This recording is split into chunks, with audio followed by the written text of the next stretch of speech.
It's the Second World War. Nazi Germany and Soviet Russia were at opposite ends, fighting for the Baltic Sea territory. The German U-boat U-479 was operational in the Baltic Sea and is rumoured to have been on a secret mission. Would it be possible to find the lost boat? Hunt for U-479.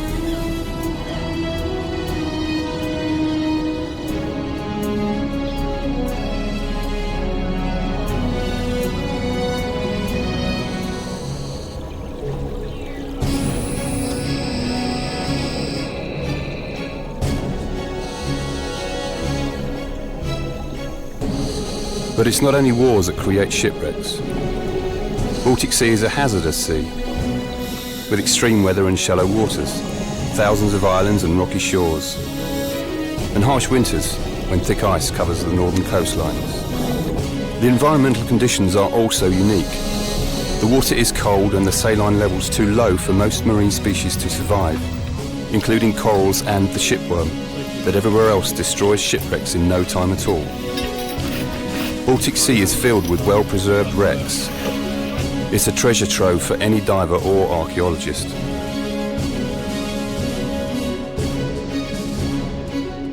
This adventure started a long time ago, far, far away. It's winter time. We are in Finland in the suburbs of Helsinki, visiting our old friend, Jari Lintukankari.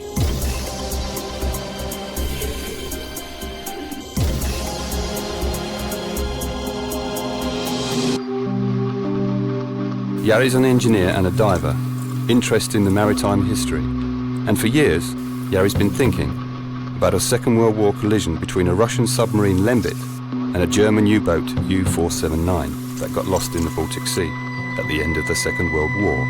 Wouldn't it be great to try and find the boat? And wouldn't that make a great documentary film? On the 15th of November 1944, German U-boat U-479 was on a secret mission in the Baltic Sea. After sending its last radio message, it disappeared without a trace.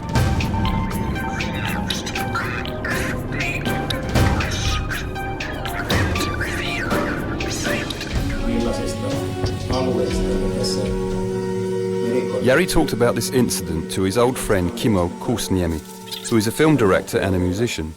Kimmo is also Finnish, but he's lived in England for years.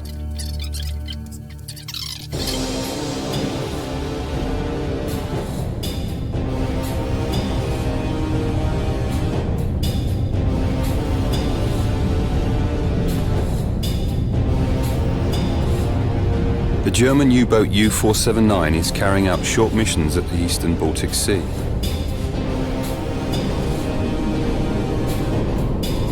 Lembit, a Russian submarine, is patrolling the Finnish waters. There was a lot of underwater activity in the Baltic Sea during the Second World War, and the Germans also used these shallow waters as a training ground.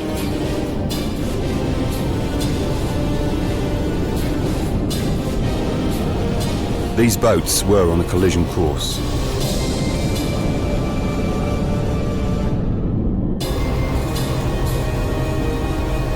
It is a reported fact that the Russian submarine Lembit hit an unidentified object.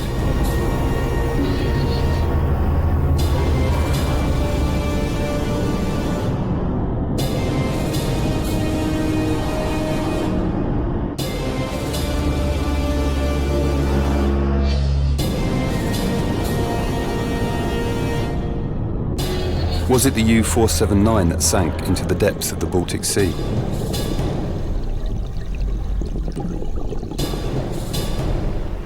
Lembit is slightly damaged, and after surfacing reports that it has seen oil and German debris floating on the sea surface.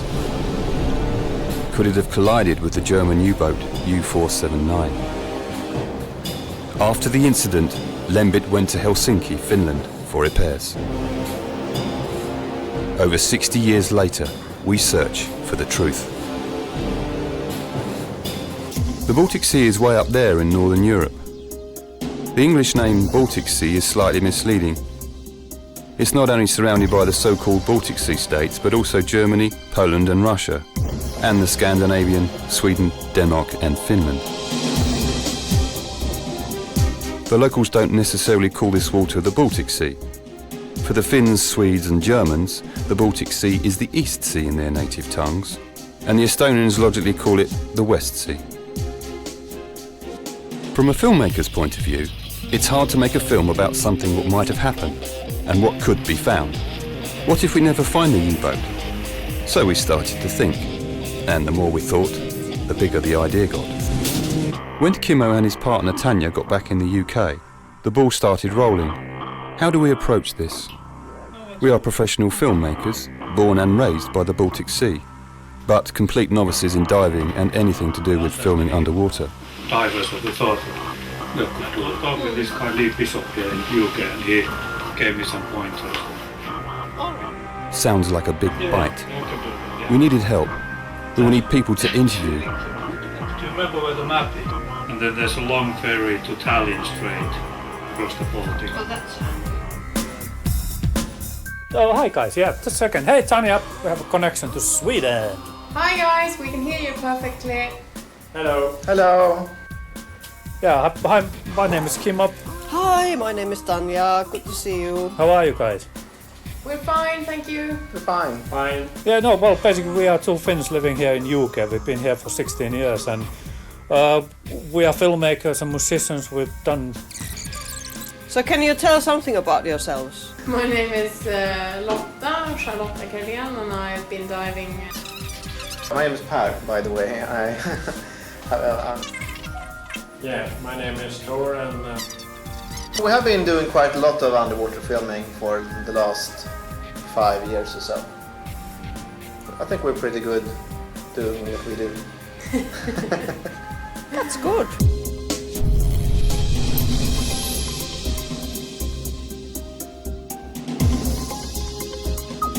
So, the investigation begins in Stockholm, Sweden.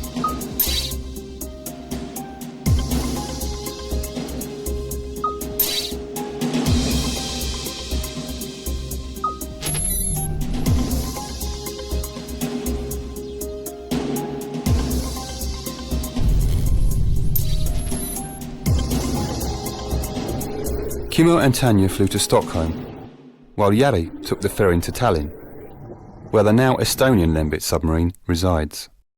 We came to Stockholm to meet our diving team, and here they are in person. Per, a calm and focused sympathetic shrink, a real-life partner to Charlotta, and a diving partner in the group.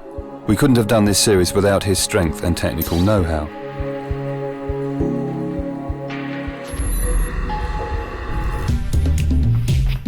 Han svarar inte. Ja, men så ska han också you're having the neck on my hood.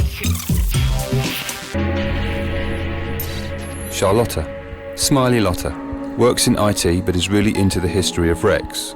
She dives and regularly writes about them. It's rare to find women in this business.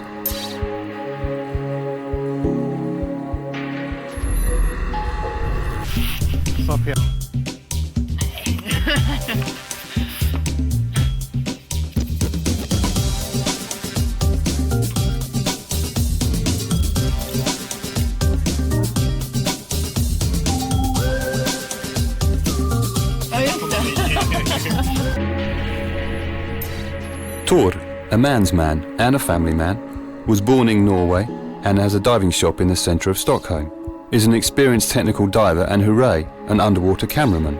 Just what we were looking for.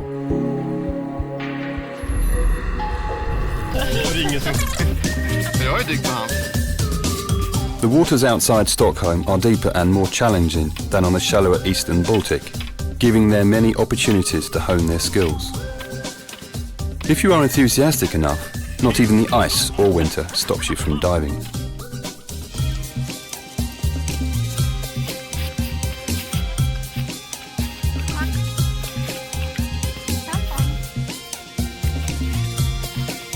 have to give me the camera.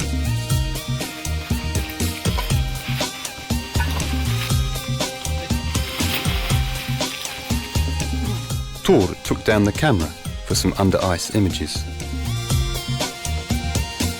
There's a pick up there.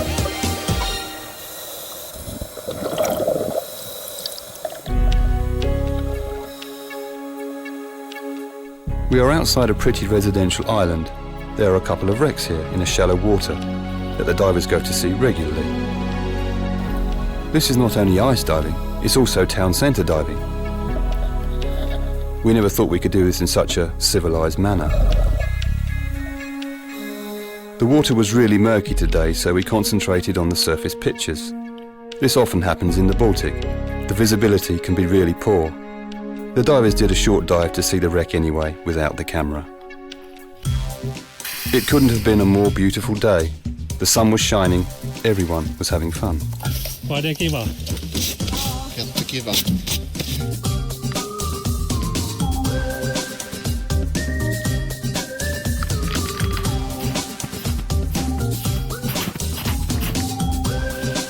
Remember these faces. We'll meet these people again soon. They are going to be our main diving team in this series, sharing their stories, doing expeditions and spending time with us at the Baltic. What are you doing in the plant? It's a guy's point of view. The next trip they will make will be Narvik. They will send us some great video footage from there. Soon it will be summer and we'll spend more time together.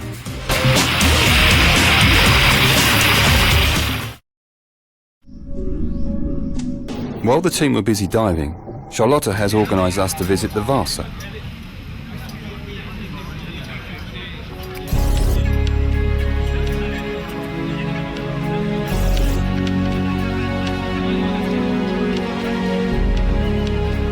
Without a doubt, the most impressive maritime museum in the whole world is the Vasa Museum in Stockholm, Sweden. This purpose-built museum houses a famous wreck of the 17th century warship. It's nice in the summer, but we were there in the winter time. Vasa is a massive Swedish warship that sunk in the centre of Stockholm on her maiden voyage in 1628. You could say that Vasa is the very own Titanic of Sweden. Just maybe the words most powerful or unsinkable should never be used when you're building a ship. Vasa lay at the bottom of the sea in an amazingly good condition for 330 years before she was found, raised, restored and displayed in all her glory for everyone to admire.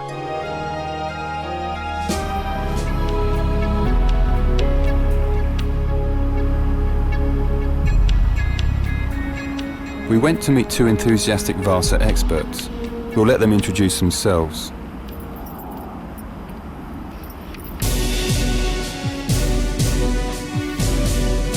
General public are not allowed on board, but we got special permission. Well, I'm Fred Hawker. I'm the head of research here at the Vasa Museum. I've been here for 2.5 years. Before that, I was an archaeologist for the National Museum of Denmark, and before that, a professor at Texas A&M University, where I taught maritime archaeology. If you're a maritime archaeologist, there is no more amazing project you could work on than this one. My name is Patrik Höglund. I work at the Swedish Maritime Museum as an underwater archaeologist, specializing in ships from Swedish Great Age of Power, 17th, 18th centuries.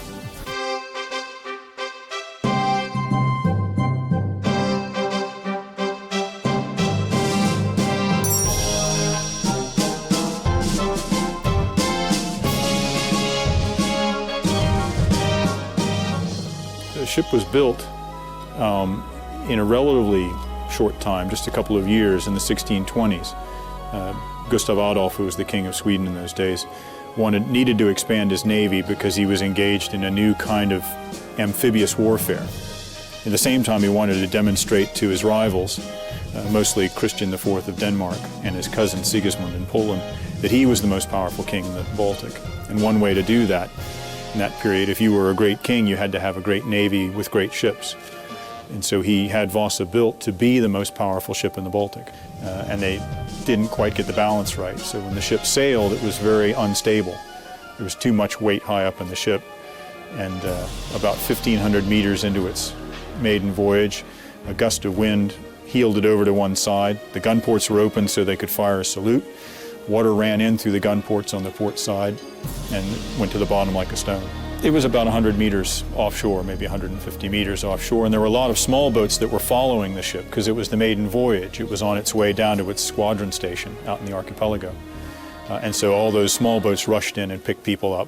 And the ship's masts were still above the water, and so people could hang on to them rigging until they could be rescued if they couldn't swim.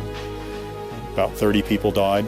Vasa isn't exceptionally wrong constructed. No, it's typically built for its time. Yeah. The ships at the time were very unstable. By our standards. A lot of ships sank because of that. But Vasa sank very early. Right. Which is fortunate for us. I mean, they tried to salvage the ship, and in the 1660s, they actually used divers and a diving bell and managed to recover all but 3 of the ship's 64 guns. Vasa's an early attempt to have 2 full gun decks. I mean, there weren't any ships with 2 full gun decks much before Vasa. But eventually that was settled on as the optimum solution in something that was called the 74-gun ship. But that took until about 1750 before they'd come up with the right combination of size and the number and type of guns to make it work. Vasa, paradoxically, provided a key piece of that experience. That there was an inquest afterwards, and one of the things that they were trying to get to the bottom of was, of course, whose fault it was, who could be punished, but also to get to some understanding of what the problem was, with the idea that you would not repeat that same mistake. And we know, for example, that Vasa's, you could sort of say, sister ship, a vessel of the same size and armament that was built at about the same time, served in the fleet for 30 years and was deliberately sunk as a blockage at the end of that time. So that they did, you can say, they did learn from this experience. You didn't reckon how powerful or important a warship was by its physical size. It was what kind of armament it carried. And Vasa's armament is what made it so powerful. 2 full decks of 24-pounder cannon. If you were going to have an inquest today, under the current rules of maritime law and responsibility, we have enough knowledge to say who would be blamed today, and that would be the captain. For 2 things. They conducted a stability test of the ship before it sailed, and they realized that the ship was not stable, dangerously unstable as a matter of fact. But the Navy had accepted the ship anyway, and the captain had accepted the ship and sailed it. If the gun ports on the lower gun deck had been closed, the ship probably would not have sunk that day. There was a civilian engineer who worked for the Swedish Navy named Anders Franzén, who was very interested, like a lot of naval officers in that period were, in the history of the Swedish Navy. And one of the ones he was most interested in was Vasa. And there were historical documents that indicated approximately where the ship sank. So he started searching the area using a homemade coring device. It was a plummet, essentially a punch on the end of a weight that he would drop over the side and then see what stuck in the punch. And he searched the area off of Beckholmen Island systematically, doing this, until he hit an area where he was getting plugs of wood, of black oak, waterlogged oak in the coring device. 2 divers went down, and one actually ended up on the ship, and the other ended up next to it, and reported that he was up against a huge wooden wall with square holes cut in it. And his name was Per Edvin Felting, and he was the Swedish Navy's chief salvage diver. There isn't any other known warship that sank in Stockholm Harbor that would fit that description, except Vasa. It wasn't an archaeological project, it was a salvage project to raise the ship and conserve it and put it on display, driven initially by the Swedish Navy. All of the Navy's divers had to do an annual checkout dive. And the Navy simply decreed that checkout dive would be working on Vasa. What they planned to do was refloat it. And so they had to block up all the gun ports. And the stern castle here behind us, this had all collapsed and been torn off by an anchor that had been dragged through the ship, probably in the 20th century. And so they had to close in that area so it would be watertight. So they built a new transom around the ship and a little bit at the bow. And the last big thing they raised was the ship's boat. The big ship's boat, 12-meter, flat-bottom boat. The conservation took about 17 years, just the conservation of the wood. To spray it with polyethylene glycol, and then another 9 years to dry it out after that. The restoration process went on with the conservation process.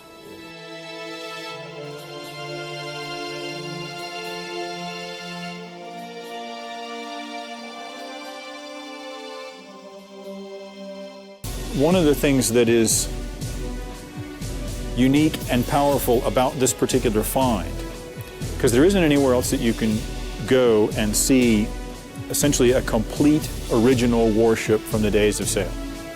I mean, if you go to see Victory in England, you're not actually seeing Nelson's Victory, you're seeing a lot of new oak and teak that has replaced Nelson's Victory. Or the same with USS Constitution in Boston or any of the other old wooden ships.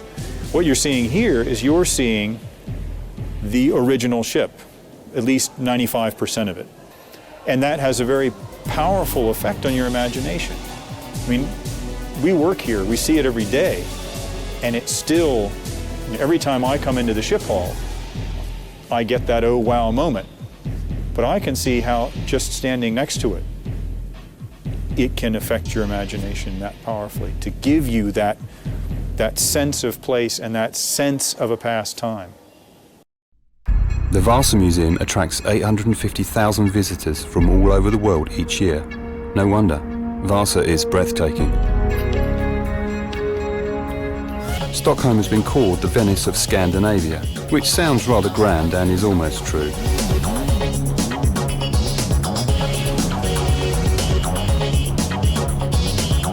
The waterways have always played an important part in the history of this town. Many ships have sailed these waters and also many have sunk.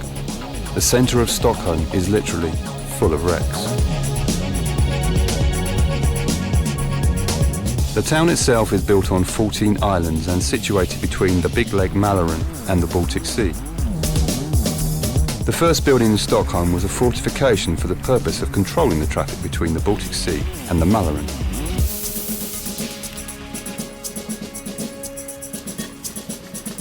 This is the Baroque-style castle of the popular Swedish royal family.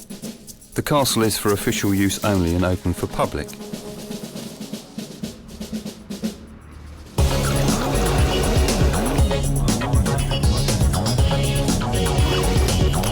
Just like in London, the changing of guards is a popular tourist pastime. The guard dates back to the early 16th century.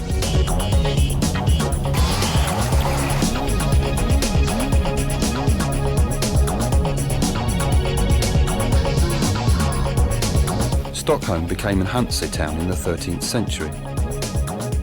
The German Hanseatic League was a trading monopoly in the Baltic Sea area. It remained a commercial association, not a political one. The League offered protection and privileges to its member towns and negotiated toll breaks with trading partners such as the City of London. The member towns prospered, which can still be detected in the impressive medieval architecture. And of course, one of the local attractions is this, the beautiful Swedish girls, and they seem to know that. The city of Stockholm has spread far beyond the small islands of the old town, but it's a beautiful place to see, and one of our favourite towns, full of narrow cobbled alleyways, shops, restaurants and bars, old churches and medieval town squares. These pretty scenes hide many bloody battles, mostly against the Danish rule, and mostly about the supremacy of the Baltic Sea trading routes. The dispute between Sweden and Denmark went on for hundreds of years. We start getting webcam reports from the Swedish diving team. They have dived steam cargo ship August 1000 just outside Stockholm. Hi Kimmo. Hi Kimmo, Antonia. This is the first attempt to actually make the voiceover thing we talked about. August 1000. It lays in the Baltic, a couple miles north of Stockholm. Mm-hmm. It's a steam engine cargo ship.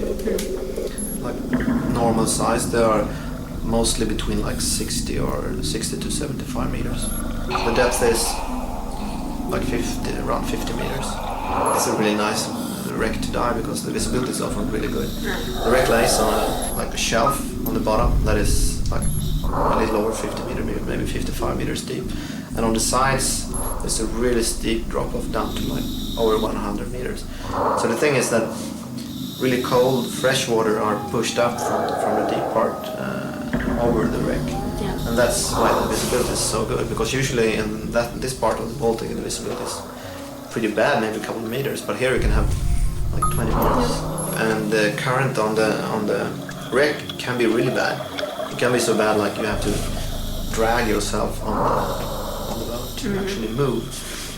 But on this time we used the scooters, the underwater scooters that you see, which helps a lot because we have like no problem at all scootering against the current. You can see a big extra reserve propeller. Most of these ships carried an extra propeller on the ship with them all the time. This was because most of the time they were specially measured for that specific ship. Yeah. So there are quite a lot of like personal stuff still on the boat, like stuff left by the crew when they left the boat.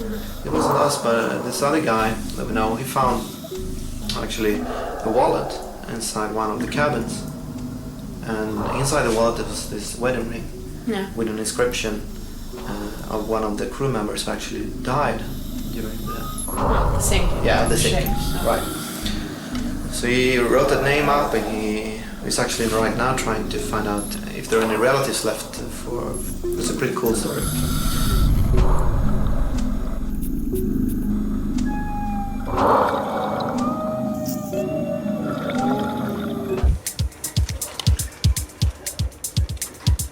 So everybody fill their own tanks, or? Most of the time I end up doing the tank. Tor, Per and Lotta show us how the trimix gases are mixed and the bottles filled.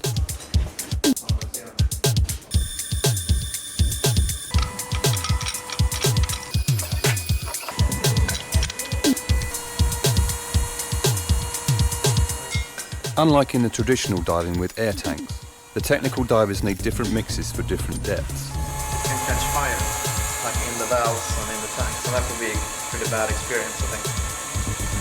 Yeah. Vi håller på So it's leaking. Yeah. kolla på en argon.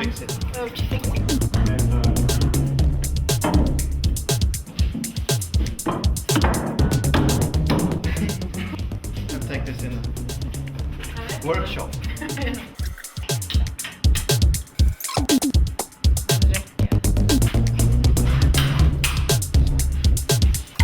Ska vi byta här?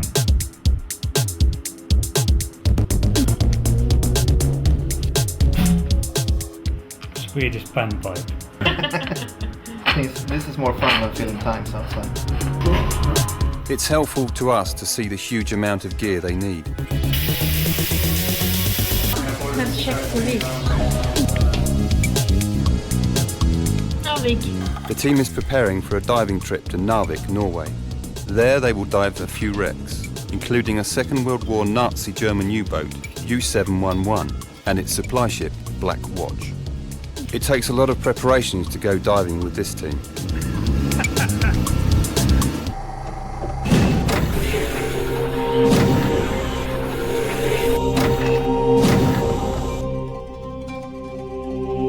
While the diving team travels to Norway, Tanya and Kimmo join Jari in Tallinn, Estonia.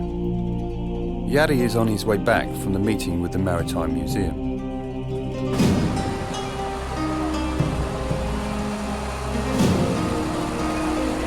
For all the Baltic countries, Estonia, Latvia and Lithuania, the latest and successful bid for freedom and independence only happened in 1991, after the collapse of the Soviet rule. The change was peaceful and was called the Singing Revolution, because of the spontaneous rallying of ordinary people.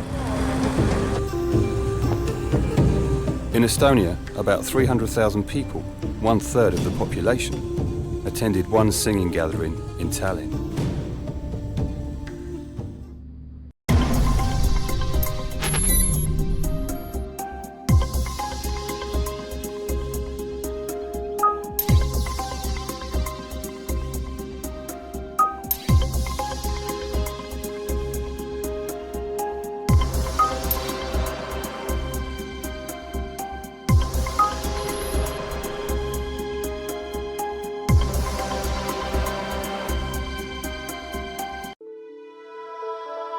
In the hotel, Kimmo, Jari and Tanya catch up on the project progress. While the trip to Sweden was a success, Jari has his doubts about the possible cooperation from the Estonian Maritime Museum. They seemed uncertain about giving us information, or helping us find the U-boat wreck, or renting us their research ship, Mari.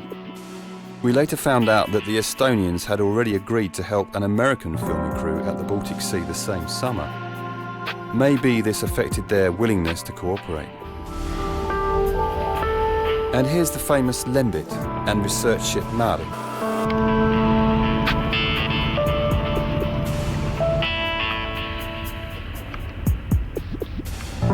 Lembit was going through renovation before its return to its current use as a museum ship.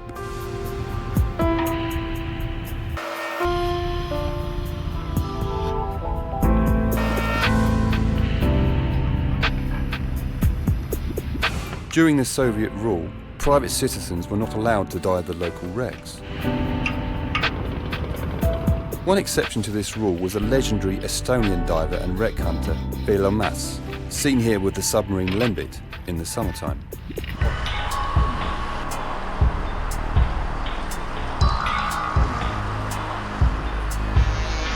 Before leaving Tallinn, we visit the Tallinn harbour Pirita, where the submarine Lembit usually is moored.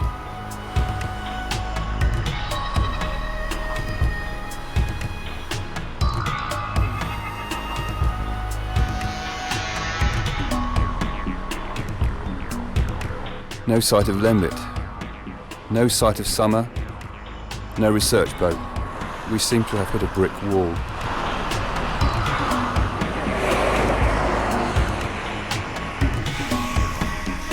Feeling a bit sorry for ourselves, it's time to say goodbye to Tallinn for now and take a ferry to Helsinki.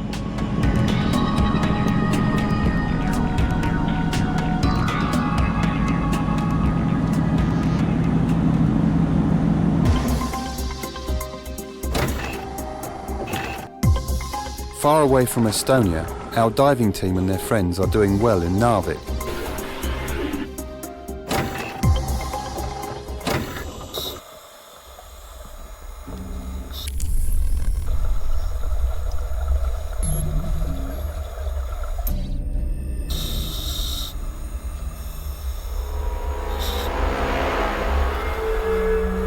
Per and Lotta tell us via webcam how the dive on the Second World War German U-boat U-479 went. This boat is very much like the U-479 we are looking for. They also tell about the supply ship Black Watch. Divers, their biggest dream is actually to dive a U-boat. It's kind of hard to understand if you watch the film. It's like a cube. It's nothing. The cool thing with it is like it's a teak deck, and the deck was still in place. Yeah. And you can see the propeller, you can see the tower and some stuff, and that's about it. Yeah. In this little harbor north of Narvik, the Germans had this service ship, or what it's called? Yeah, supply ship. Good. Where the seamen could have a rest, they could like watch you move, they could have like good food, and the story is they probably even could get themselves a woman or something on that ship. Because that's the story about the Black Watch. The supply ship, they have like actually prostitutes on the ship. But so all the crew members on the U-boat were actually on the supply ship, the Black Watch, when the English bomb plane came and bombed the hell out of Black Watch. Direct hit with bombs. Yeah. So, but some of maybe 2 or 3 of the crewmen on the U-boat managed to get back to the U-boat and like pull the plug more or less. So they actually sank it themselves. Exactly. So it wasn't hit by anything, but it was sunk on purpose by the Germans. The interesting thing was when we were diving here, one old woman and a man, they were out fishing, and she was 16 years old when she witnessed the whole scenario of the sinking of the Black Watch and the Germans sinking their own U-boat and wounded soldiers getting washed up on shore. And she was trying to save, of course, the ones that she could save. So she was an old woman now, and she was out fishing cod, and they came up to the dive boat. Yeah. And like, how are you diving the U-boat? And they know exactly where the U-boat was. So they were really eager to watch the film, the shots from the U-boat. And she went like all quiet. Yeah. And almost crying. If we would have had 2 cameras. Because now we lent her the camera to watch the film from the U-boat, but if we would have had an extra camera, it would have been great to film her when she was watching the underwater footage from the U-boat, because you could see, touched. yeah, emotionally touched by the.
So we are back in Helsinki, capital of Finland, and Kimmo's old hometown.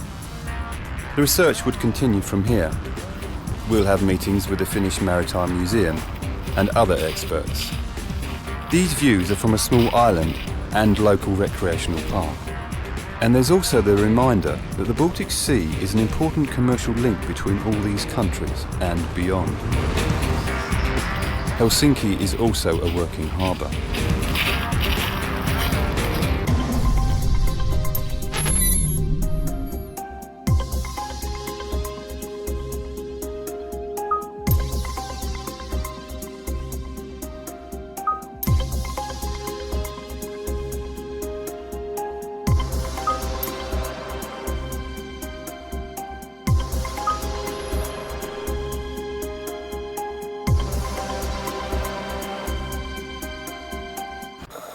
The Swedish divers are doing well in Narvik. Next they are diving the German U-boat supply ship, Black Watch. This is actually my own premiere of video photographing because I was borrowing Tor's camera. He was kind of tired with like dragging it around, so I filmed this wreck, the Black Watch. And that was the supply ship we was talking about just before. The German supply ship that was actually bombed to bits. It's pretty broken up, but it's really shallow. It's like from 20 meters down to 45. So you have quite good surface. You can see Paris focusing on the different valves and stuff. Actually filming the cannon. Oh yeah.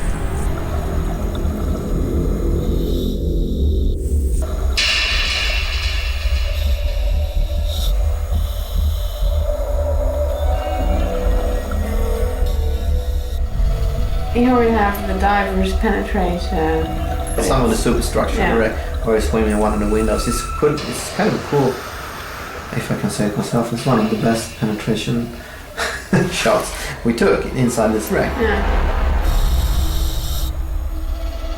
Diving inside wrecks is a dangerous business and similar to cave diving.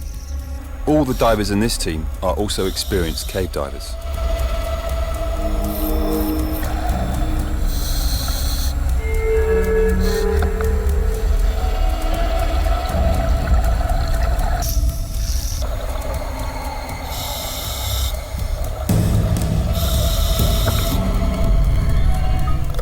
It was a great dive. Yeah, Americans actually Håkan practicing some dive skills on top of the wreck. I hope that's still on the series. That's kind of fun.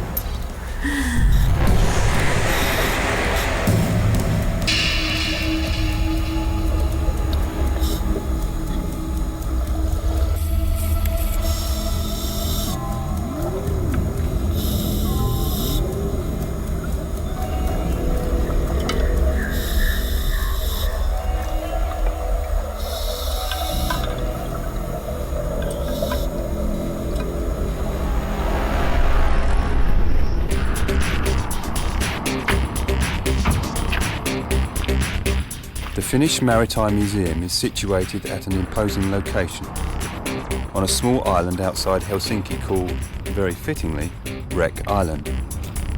It's a familiar sight to every ship's captain and boatsman in these waters, a landmark by the Helsinki seaside.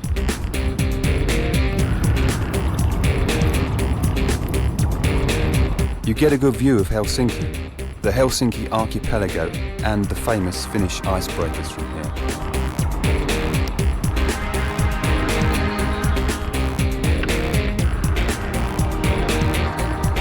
We met maritime archaeologist Stefan Westman. He told us about the Finnish waters. We actually have a lot of known wrecks in Finnish waters. For the moment, we have in our register 1,400 sites underwater. There are other things than wrecks in that archive. There are some planes and some cars and other things. Of these 1,400 objects, roughly 800 is ancient monuments, old wrecks that are more than 100 years old. For example, in almost all other waters you have a small mollusk called shipworm that is eating and penetrating wood, and they can eat a quite large wooden ship in just 20 years or something like that. Then there are some other things that are special in the Baltic Sea. For example, these are solid rocks. So when you hit them, you definitely will get a bad leak. And just beside these rocks, you can have up to 40 meters of water. So first you hit a rock and get a leak, and then you go down and you go deep. The most destructive phenomenon we have here is actually ice. But the ice doesn't go that deep. In worst case scenarios, you can have pack ice going down to 20 meters, but under that the wrecks are pretty safe. In Finnish waters, the oldest wrecks that we for the moment know about is from the 13th century. We have actually some older parts of boats in the Finnish lakes. They have been dated to the Viking Age. And then there are a couple of log boats that they are classified a little bit different. They have been dated all the way back to the Stone Age. There is actually one find of a Stone Age log boat in the center of Helsinki from Aleksis Kivenkatu. Stefan seemed to get especially excited about the prehistoric wrecks. A wreck doesn't get any older than this. The Stone Age log canoe was found by a building team at the centre of Helsinki. The rising landmass in the Helsinki peninsula has covered the site of an earlier sea bottom. There will always be new opportunity, and constantly we are finding new wrecks also in our waters here. So there is enough job for many people here. Our search for a research ship continues. One of the strong candidates is privately owned Ronja. It seems sturdy and spacious.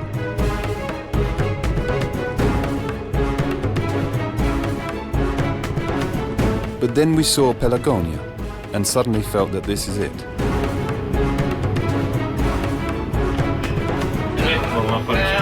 It's an old 1930s workboat from the Finnish archipelago that's been in leisure use for a long time. At some point it fell into a state of disrepair and is now being lovingly restored by its current owners. Hän sen oli ostanut vissiin niin kuin siinä ajatuksessa, että se saa itselle sen hienon veneen, mutta se tajus siinä kohtaa, kun se rupesi kasvaa. It looks a mess. How will all this be finished in time for our diving trip in a couple of months' time? The owners assure us that it's going to be fine and are happy to rent it to us for the whole month of August.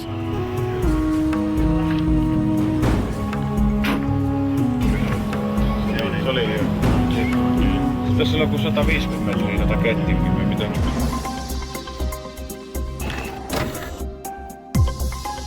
So, that's it, really. We've done the research, found out about the Baltic Sea, the wrecks and the seaside locations. We have a professional diving team and a boat. We pack our bags, cameras and tripods. And our Baltic adventure begins. The whole summer will be spent travelling the countries surrounding the Baltic Sea, visiting locations, meeting experts and diving, and filming everything that happens on the way. The voyage starts from Harwich under good omens of fine weather. The smooth seas take us to Cuxhaven, Germany.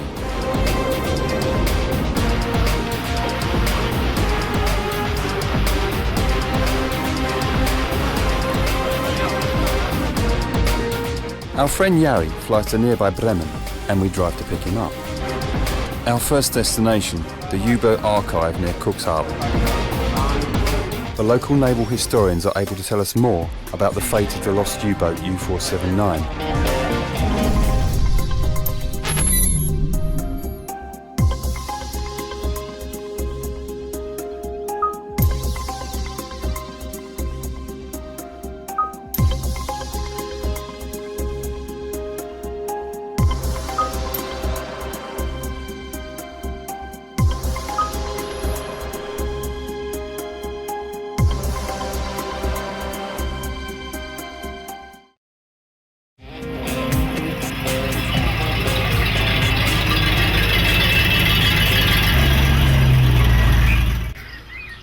At the door, Kimmo and Jari are greeted by English-German author and maritime historian Jack P. Malman-Schowel. He has written over 40 books about German U-boats and will be able to help us. Because when you go in, there is a shelf. This vast archive is a result of lifelong work by Horst Bredow. As a young man, Mr. Bredow served on the German U-boat, and since then he has been collecting any information he can get about the history of U-boats and submarines. Water like a fish. That's true. He's well over 80 years old. His fluent English comes from the time he spent at the American prison camp after the Second World War. Jari and Mr. Bredow talk about the possible collision between Russian submarine Lembit and the German U-boat U-479. Lost. It's funny, when I started there was almost nothing. Almost nothing. You must tell me when I should start. You can start now. Yeah. You are ready? Yeah. Yes. So, my name is Horst Bredow. I'm a former watch officer of a German U-boat in the Second World War. And when I came back from prisonership, I started to bring together the history of my boat, and so started this work in this archive. I never knew, and I never thought that it will become such a large size, but now it's done, and I'm an old man, and I'm working the whole day, or 8 to 10 hours a day, and I'm happy to do that.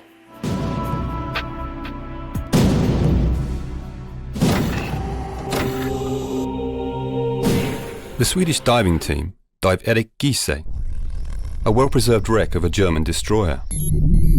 This is one of few, maybe the only actually totally intact German destroyer in the world. So it's a really exciting dive to do. And you can see already in the first shots that the visibility is really good. And if you compare it to other scenes from the Baltic, you can actually see that the water is a bit bluer. It was sunk during full battle, and all of the ammunition and stuff was still on the boat, and it was so deep so they couldn't salvage stuff at that time, at that depth. And it's still leaking oil actually, so that's one of the reasons it's still prohibited to dive there. But we got permission to dive and to document it.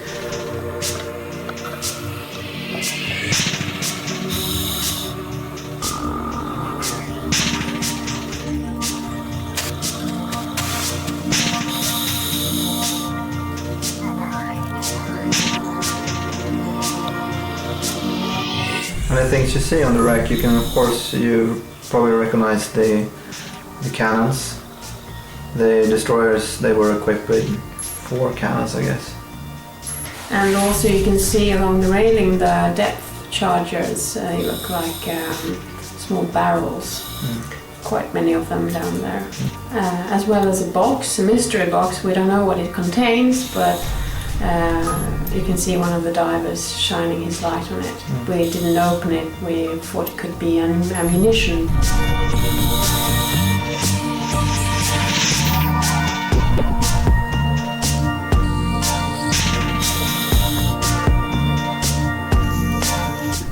You can see the big propellers in there. You can see also the angle of propeller blades. It's a very high-speed ship. So it's a really impressive boat and a really impressive dive to do. But as you see, it's a more or less totally intact wreck.